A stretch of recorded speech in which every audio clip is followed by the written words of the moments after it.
Malien ala sago au sago. Malien fait bébé bourse on a là. Aya kolosi moto bala Mali armée mogo saba fagabi. Mogo mo be bourse kono. Aywa aya kolosi moto bala de. Demiseni ma saba Mali armée de fleurs kolu frappé bi.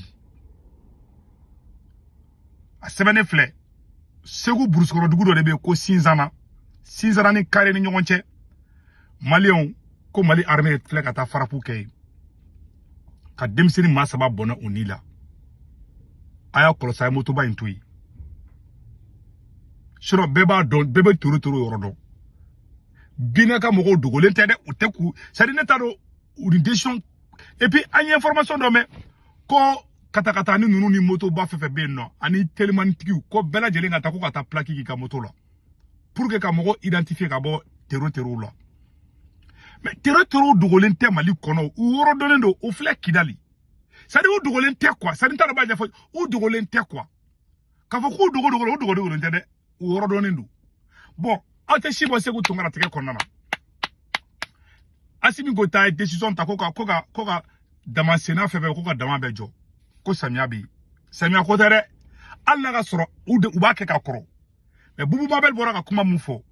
Koka demanda ferme ko le be kana ngele yayi. Awa demanda ferme tola de. Damantigi una ma boka kuma aga damango de banto fleni. Asimi gota naka sunguru batulu nyang ubana commencer ka dama de utiliser lu damne sans.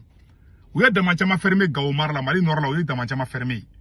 Awa, ou bien Djigibali au retour de ça. Donc, à Malien Bedabo Sanunko la, Sanunga dit, Assimi Goïta Naka, Aka Grem Ro de Bena Mali Sanou gérer ça, ou des plans B, Anouga Chinois. Donc, Angado, Moun Kerafolo, Anga Jangan Namefolo. Keleke pangoro min bɛ kɛ sanfɛ ka jateminɛw kɛ n'an k'o ma ko drone o drone kɔni ye gosili kɛ ni maa saba kan drone y'a jateminɛ i n'a fɔ maajugu dɔn sabula fɛn min balilen don ni maa saba taara o waleya kɛ donc u gosira tuma min na drone ko aw ɲɛ b'o ja de la ta ka moto bolibaga kabaleni sabaw k'a bɛɛ lajɛlen sisi ka kɛ ko dɛ jateminɛw nana yira tuma min na gosili kɛlen kɔfɛ a nana ye k'a fɔ terroriste kun tɛ nka mun y'a s'u ma sabula sariya min fɔra ko ka fɛn min dabila nin maa saba olu ma se ka to sariya. Aw ni ala cɛ ni sariya modèle ni bɛ nin ta i ka tan i tɛ se ka girin ka taa kuma télé la bon an tɛ fɛ ka mɔgɔ ye moto ba sanfɛ o wagati ni bɛ ka bila en règle o bɛ se ka kɛ cogo jumɛn i bɛ taa sɔrɔ dɔw ta kalama ko nin kuma fɔra yɛrɛ. Dɔw bɛ burusi kɔnɔ fiɲɛ kɔnɔ o tɛ Facebook dɔn o tɛ WhatsApp dɔn o tɛ foyi dɔn i bɛ taa sɔrɔ olu yɛrɛ ta kalama ko ni kuma bɛ sen na u b'u ka moto ba ta dɔrɔn a bɛ tugu faga ko jihadistes u bɛna Malien denw de fagali daminɛ sa ko le jihadistes ye k'a sɔrɔ u b'u yɔrɔ dɔn dɛ farabugu filɛ nin y'u bolo Mali dugu kunturu olu b'u bolo donsow tɛ k'a wele dogo k'a ka taa Bandiagara ka t'u kɛlɛ aw bannen tɛ yan mais u dogolen bɛ yɔrɔ jumɛn donsow tɛ tilen k'aw wele k'a ka na est ce que aw bɛ ka t'u kɛlɛ Bandiagara. Ou bien ka taa mɔgɔ ka dugu jeni ka taa dɔgɔnɔw faga hali sini aw ma taga intervention kɛ o yɔrɔw la aw bɛ ka taa an ka Malien denw de faga u bɛna ala mɔgɔ saba de fagara bi k'a fɔ k'u t'u yɔrɔ dɔn u b'u yɔrɔ dɔn dɛ u filɛ ka taa denmisɛnnin saba donna nin la an ɲɛ bɛ mun bɛ ka kuma parce que ale somɔgɔ de ma faga i b'a dɔn farafin filɛ quoi ala ka danfɛn bɛɛ ka fisa ni farafin ye. Farafin bɛɛ tɛ dɛ farafin ɲumanw bɛ yen parce que ne yɛrɛ farafin n ka yɔrɔnin fɔ ka d'a kan ala ka danfɛn bɛɛ ka fisa ni farafin dɔw ye bilahi talahi a bɛ se n'i ye nin décision modèle ta i bɛ kalo caman de kɛ i bɛ Mali autorité mɔgɔ kun kan ka mɔgɔ de bila ka taa burusi kɔnɔnaw la ka taa a ɲɛfɔ mɔgɔw k'a faamu aw b'aw sigilen to ka taa kuma télé la dɔrɔn o dugujɛ a bɛ taga mɔgɔ fagali daminɛ o ye mun aw ni ala na kira cɛ jamana jumɛn bɛ jɔ ten ka taa décision ta télé la bon an tɛ fɛ ka mɔgɔ ye moto ba sanfɛ. Aw bɛ kalo caman de kɛ aw bɛ sensibilisation de kɛ ka équipe spéciale ka sɔrɔsiw bila ka taa burusi kɔnɔnaw la ka mɔgɔw lasigi an bɛ fɛ ka kɛ nin de kosɔn a y'an faamuya gendarmew bɛ yen policiers bɛ yen sɔrɔsiw bɛ yen aw bila ka taa burusi kɔnɔmɔgɔw fɛ sa ala u bɛna mɔgɔ caman bɔnɛw ni la et puis fo dɔw bɛ fɔ fo ne b'a la dɔw b'a sɛbɛn ko wayi ko a y'a image lajɛ dɔrɔn i nɔ ni ça m'a fait mal. Ana nyor la me folo ay na me kɔni b'a dɔn fiyewu jarisi yɛlɛ bi mali kɔnɔ a tɛ fili la wa jarisiw dogolen tɛ cɛ o cɛ y'a fɔ ko jarisiw dogolen don a tigi nkalon tigɛ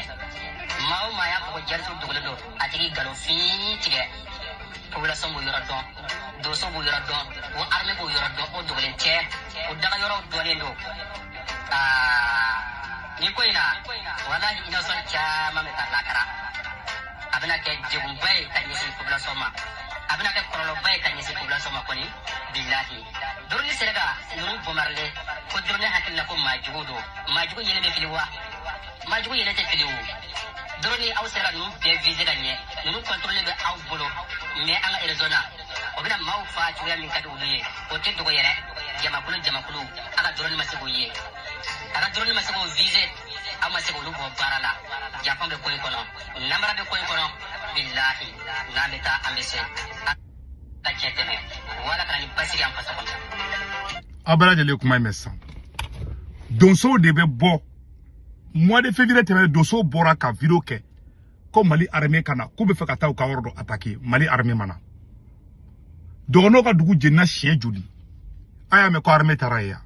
a bɛ ka taa maliyɛnw k'a fɔ ko tero dogolen tɛ dɛ u yɔrɔ dɔnnen don donso mais u filmera u yɛrɛ la u dogolen tɛ o mais a bɛ ka taa mɔgɔw tɔɔrɔ moto ko la a ye taa katakataninw ta dɛ a ye taa nin ko ye décision ta dɛ ko bɛɛ ka taa plaque k'i ka moto la an ye vocal dɔw m'o la vraiment Assimi Goïta tɛ se yɛrɛ de an ka ɲɔgɔn dɛngɛ wallahi billah a dɛsɛra a tɛ se quoi an ka jɛ an ka ɲɔrɔ an ka ne yɛrɛ vocal dɔ mɛn an ka namɛ an ka na ɲɔgɔn nɛgɛ dɛ wallahi le 25 attaque a ye fa wuli an ka autorité la wallahi a ye fa wulu la a ye une décision ye ko moto ni katakataninw ko ka plaque k'a bɛɛ la donc ko a contrôle bɛ daminɛ le 15 juin Allahu akbar le 15 juin 2026 mun de bɛ ka don ninnu man de mun bɛ k'u sɔrɔ de mun de bɛ ka transition ɲɛmɔgɔ ninnu mun de bɛ k'u sɔrɔ hey a y'a fɔ ɲɛna k'u ka sabali k'u ka jisuma ko mɛni ji la koyi u ka tila ka jisuma dɔ k'u kolo ji la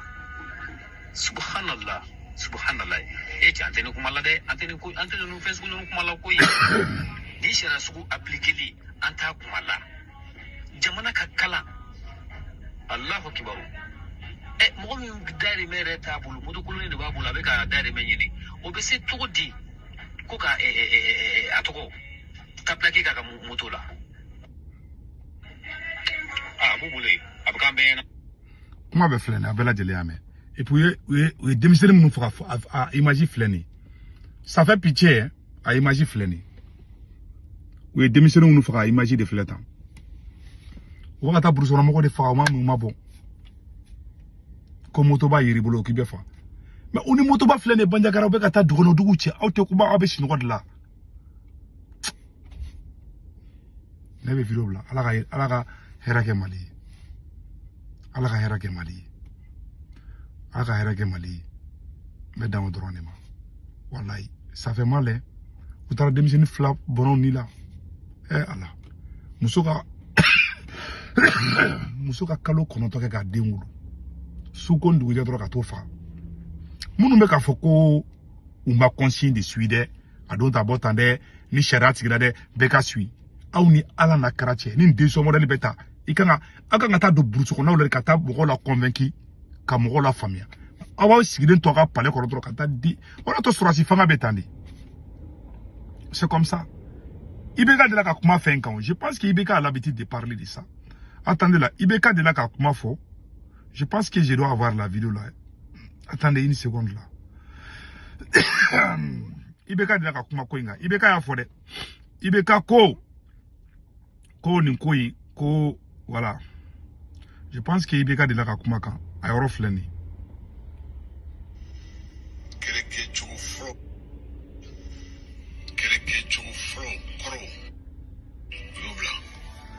a y'a lamɛn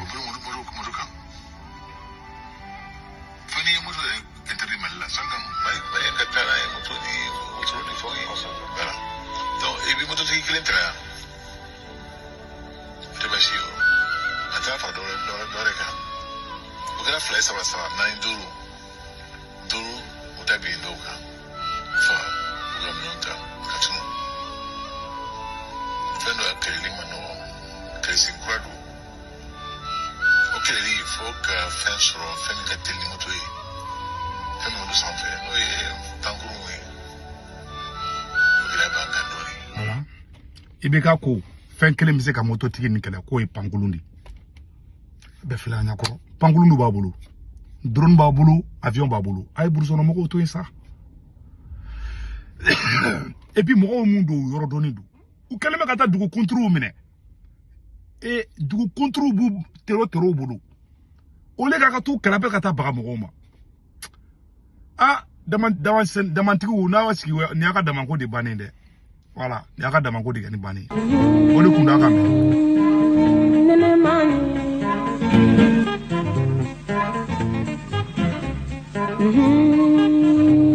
Allah enene manyu